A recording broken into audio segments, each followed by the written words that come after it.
माझ्या आणि सुष्मिताच्या लग्नाची तारीख पक्की झाली. हर्ष, आपण कधी करायचं लग्न? करूया. आधी त्या आसावरीचा प्रॉब्लेम तर मला सॉल्व्ह करू दे. काल रात्री शार्दूलला मी तुमच्या रूममधून बाहेर पडताना बघितलं. वास्तविक तुमची लग्नाची पहिली रात्र होती. एक खूप मोठा प्रॉब्लेम झाला संयोगिता. कुठे आहेस? मी घरी आहे. मग इकडे आता माझ्या घरी तुझ्याशी थोडंसं बोलायचंय. तू तू- तू कधी आलीस नागपूरहून? आणि आता हे सगळं आपल्यावर उलटलंय. त्यांनी एन्क्वायरी सुरू केली आहे. म्हणजे सचिनराव आता हे सगळं आदित्य, म्हणून मी तुम्हाला तेव्हाच नाही म्हणत होतो. कसं असतं आदित्य, आपण किती इमानदार असलो ना तरी इलिगल केलेलं एखादं काम सुद्धा आपल्याला गोत्यात आणू शकतं. आणि आता नेमकं तेच झालंय. सॉरी सचिनराव, मला याची थोडीशी जरी कल्पना असती ना तर मी तुम्हाला तसं करू दिलं नसतं. बास.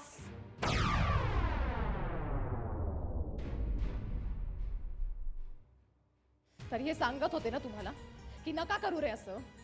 अशा प्रकारे लोन घेणं चुकीचं आहे, धोक्याचं आहे. पण नाही, तुझ्या बायकोला राग आला होता ना तेव्हा यांचा. अशा वेळेला नातेवाईकांची मदत नाही करणार तर मग केव्हा करणार असं म्हणाला होतात ना तुम्ही. मग आता रे आदित्य बोल ना, आता यांची मदत कोण करणार? हे बसले ना. संयोगिता, सांग ना, आता काय करशील तू? संयोगिता शांत यांची हो. मदत शांत कोण हो करणार? संयोगिता, शांत हो. शांत हो. मी बोलतोय ना, मी बोलतोय ना.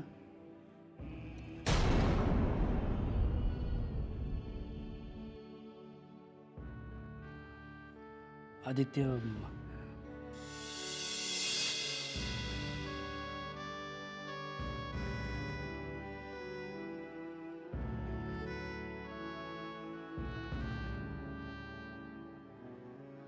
संयोगिता, मला कळतंय मी चुकलो. खरं तर हे प्रकरण इथपर्यंत जाईल याची मला कल्पना देखील नव्हती. अगं खरं तर सचिनराव तयारच नव्हते आम्हाला लोन द्यायला.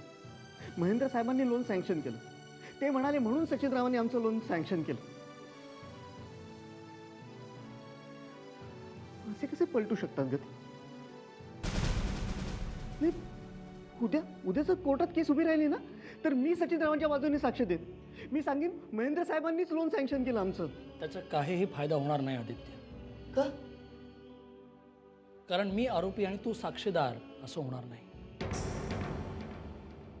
मी जर का सगळ्या फॉर्मॅलिटीज पूर्ण न करता लोन सँक्शन केलं असेल आणि तू जर का ते ॲक्सेप्ट केलं असेल तर माझ्या इतकाच तूही गुन्हेगार ठरतोस.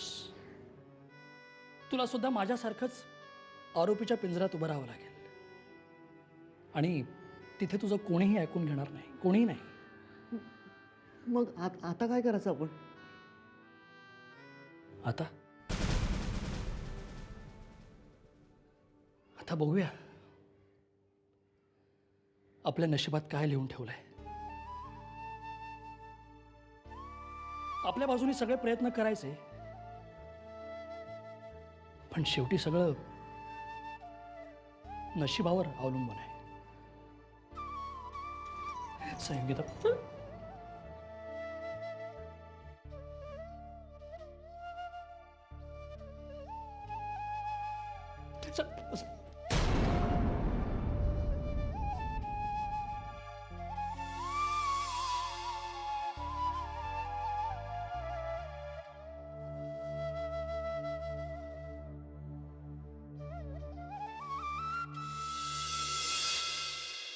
ठीक आहे. उमा, ए उमा. काय भाऊजी? अगं सावरीचा फोन होता, घरी सुखरूप पोचली ती. बाय. उमा, आता मलाही जावं लागणार. कुठं? कुठे काय अगं, आष्टीला. यावर्षी बऱ्याच रजा घेतल्या आहेत मी. मुलांच्या अभ्यासक्रमाकडे दुर्लक्ष व्हायला नको. शिवाय घराकडे लक्ष द्यायला कोणीच नाही आहे. तसं तुक्याला सांगितलंय मी, पण तो तरी माझ्यासाठी किती करणार नाही का? पण भाऊजी, उमा, आता अडवू नकोस मला. लवकरात लवकर आष्टीला पोचून सगळी कामं लवकरात लवकर आटपून मला माझ्या जबाबदारीतून मोकळं व्हायचं आहे. त्यासाठी मला जावंच लागणार. म्हणजे भाऊजी तुम्ही खरंच अगदी बरोबर विचार करतेस तू. माझं ध्येय मला आता स्वस्थ बसू देत नाहीये उमा. मला जावंच लागेल मला.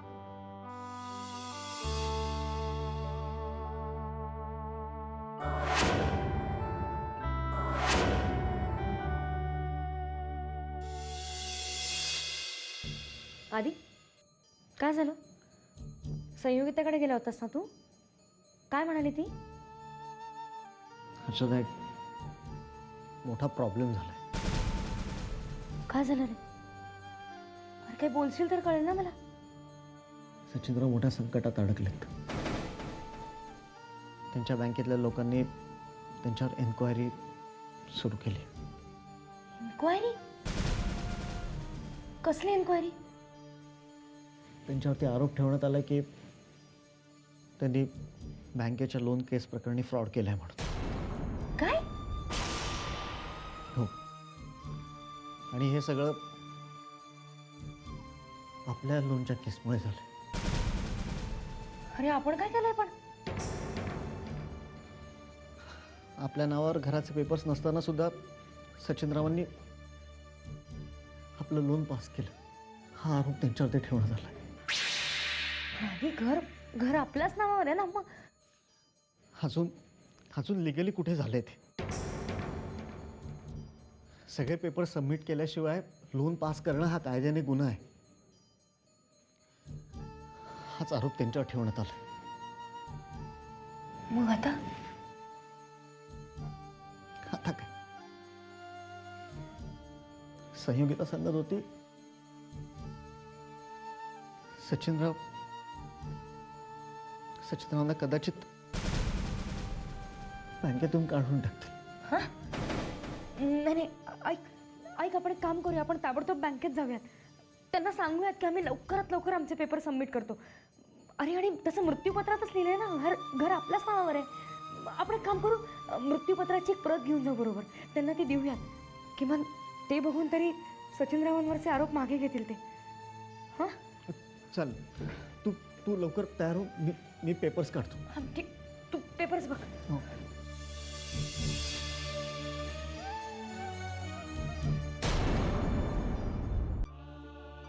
महेंद्र का वागला असेल असं? मी काय बिघडवलं त्याचं की त्याने माझं आयुष्य बिघडवून टाकलं? आता जर का या केसमधून सुटलो नाही तर काय करणार मी? संयोगिताचं काय होणार? का वागला तो असा? मी तर त्याला मित्र समजत होतो. मग तरीही नाही मला ह्याचा जाब विचारायलाच हवा.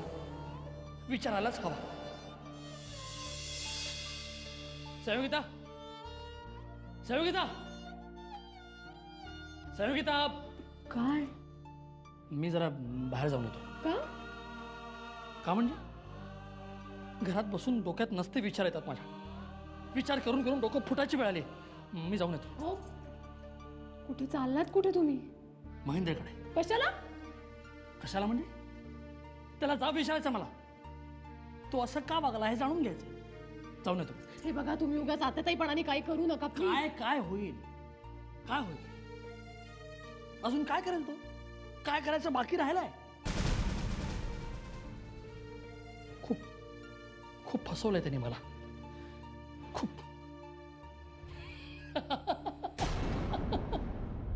मी मित्र म्हणून त्याचे गोडवे गातोय आणि हा मित्र माझ्या मागे माझ्या विरोधात कारस्थानं करतोय. का असं वागतात लोक? काय वाईट केलंय आपण त्याचं? का पाठीत खंजीर खूप असलं त्यांनी?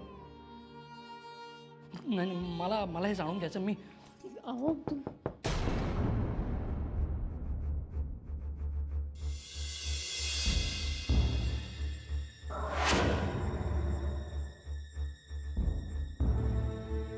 काय नमस्कार साहेब, हे साहेबान दिले तुमच्यासाठी. ठीक आहे.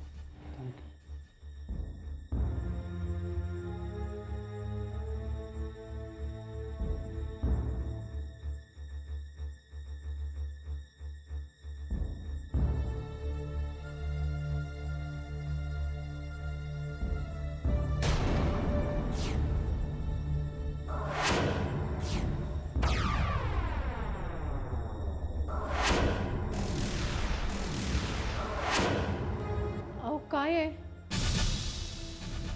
काय आहे ते?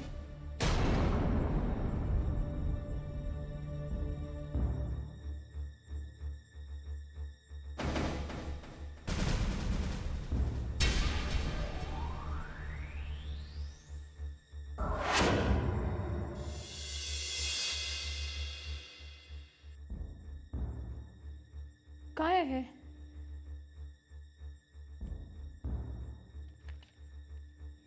माझी सस्पेन्शन ऑर्डर.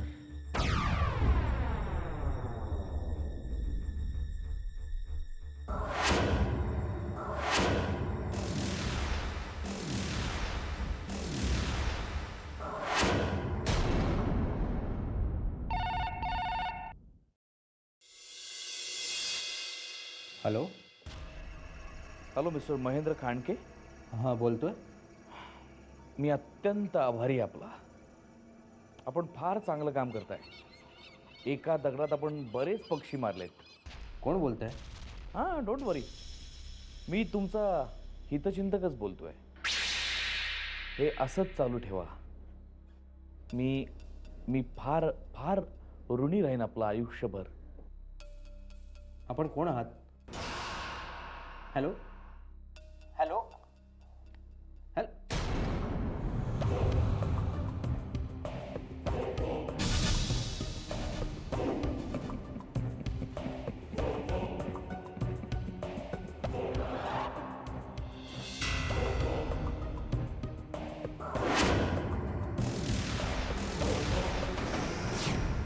परेश, आपल्या लग्नाची तारीख मी माझ्या घरी कळवली आहे. मग काय म्हणाले ते? काय म्हणणार? अरे आत्तापर्यंतचे सगळे डिसिजन्स माझे होते. त्यांनी मला कधीच अपोज केला नाही, आत्ता पण नाही करणार. आणि बाय द वे, माझी बहीण आणि तिचा नवरा आपल्या लग्नाला येत आहे. तुझ्या घरच्यांचं काय? त्यांचं थोडं मुश्किल आहे. का? नाही म्हणजे आपण लग्न करतो याचा त्यांना काही प्रॉब्लेम नाही, पण मग ते येऊ शकत नाही. पण परेश, मग साक्षीदार? काय? I mean witness. आपल्याला लग्नात दोघांकडनं विटनेस लागतील ना? हो, मग तुझी बहीण आणि तिचा नवरा येणारच आहे ना. हो, पण ते माझ्याकडून ना, तुझ्याकडनंही पण हवेत ना. मग मी डीसला सांगतो. फाईन. पण मग दुसरं कोण? दुसरा एक्सक्यूज मी, तुझ्या डोक्यात जो विचार चाललाय ना, ते मला नको आहे. म्हणजे? You are thinking about Harshvardhan, right? नाही, खरंच नाही. You are lying. I swear, खरंच मी असा काहीही विचार करत नाही. फाईन. तू जर का विचार करत नाहीये तो ठीक आहे, पण ती शारदा नेमकं हेच करणार आहे. तिथे स्वतःबरोबर हर्षवर्धनलाही घेऊन येणार आहे, आणि मला ते नको आहे. पण सुश, हे बघ, मला माझ्या लग्नात तो माणूस नको आहे. That's it. तुला जे करायचं ते कर, पण तो माणूस मला तिथे नको आहे.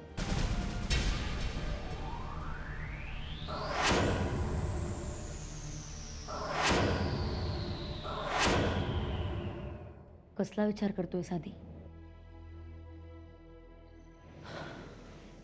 संयोगितच. हर्षदा, तिच्या नशिबात सुख लिहिलेलंच नाही आहे का ग? 4 दिवस आनंदात जातात की एखादं संकट पुढ्यात येऊन उभं राहतं. आणि आता जे संकट तिच्या पुढ्यात येऊन उभं राहिलंय त्याला कारणीभूत मीच आहे, तिचा सख्खा भाऊ. अरे पण आधी तू स्वतःला दोष का म्हणून देतोयस? आपण त्यांना तसं स्पष्ट सांगितलं होतं. घराचे पेपर्स तयार व्हायला वेळ लागणार आहे हे त्यांनाही माहीत होतं, तरी त्यांनी आपलं लोन पास केलं. हो, पण आपणच हट्ट धरला होता म्हणून ना. अरे पण ह्यात रिस्क आहे हे त्यांनाही माहीत होतं. तुला काय म्हणायचं की या दोष त्यांचा आहे? हे सगळं त्यांनी केलंय म्हणून? नाही, ह्यात दोष तुझाही नाही, त्यांचाही नाही. ह्यात दोष आहे तो फक्त आणि फक्त त्यांच्या बॉसचा.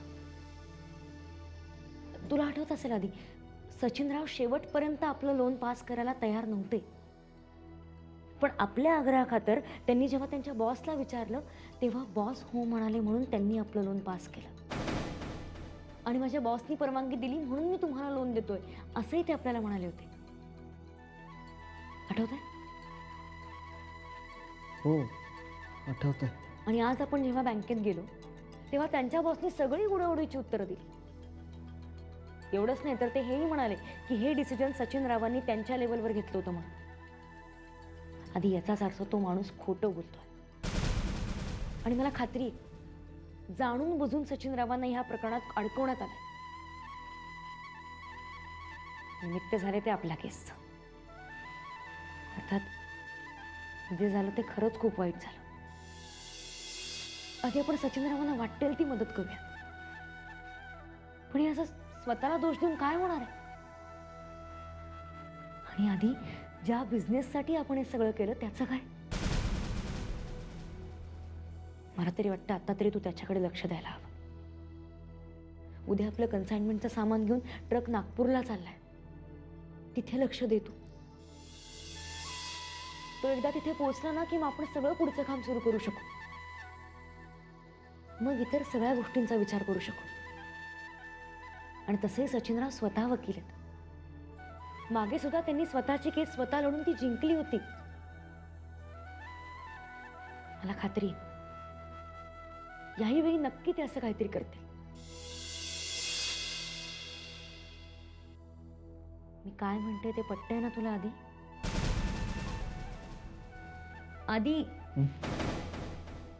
पटतंय का? ठीक आहे, आपण काहीतरी करू.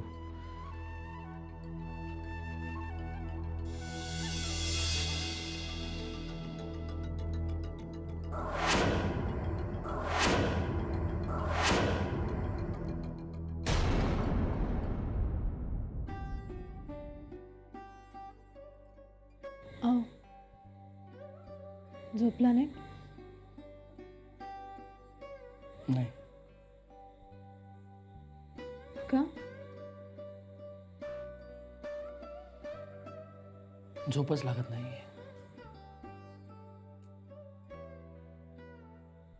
तुम्ही नका ना उगाच काळजी करू. तुम्हाला खरंच काहीही होणार नाहीये. हे बघा, जे काही घडलंय त्यात तुमचा काहीच दोष नाहीये. तुम्ही निर्दोष आहात. हे कोर्टात सिद्ध व्हायला हवं होईल. संगीता. कोर्टात सिद्ध होईल. तुम्ही धीर नका सोडू. सचिन, तुम्ही तर ह्यापेक्षा मोठ्या संकटांना तोंड दिलंय याआधी. स्वतःच्या बळावर स्वतःला खुनातून वाचवलं तुम्ही. ही एक खोटी केस आहे. केस खोटी असली तरी मी मात्र खरंच फसलोय ना ह्याच्यात.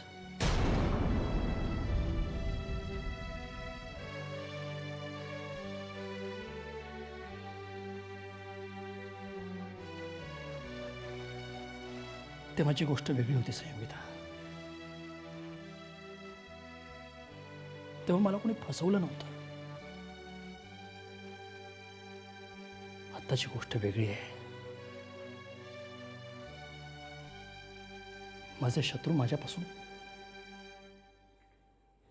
खूप खूप मोठे आहेत. आणि त्यांनी प्रॉपर प्लॅन करून मनात गोवलाय.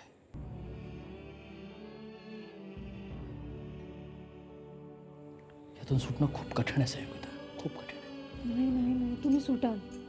तुम्ही नक्की सुटाल यातून, माझी खात्री आहे. फक्त तुम्ही खचून जाऊ नका. सगळं जगच शत्रू झालंय माझं. मी खचणार नाही तर काय. मी आहे ना तुमच्या बरोबर. मी आहे ना. आणि आयुष्यभर राहील.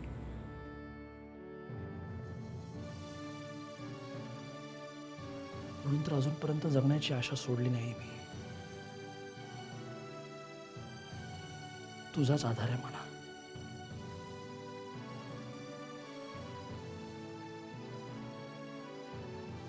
सगळं ठीक होईल.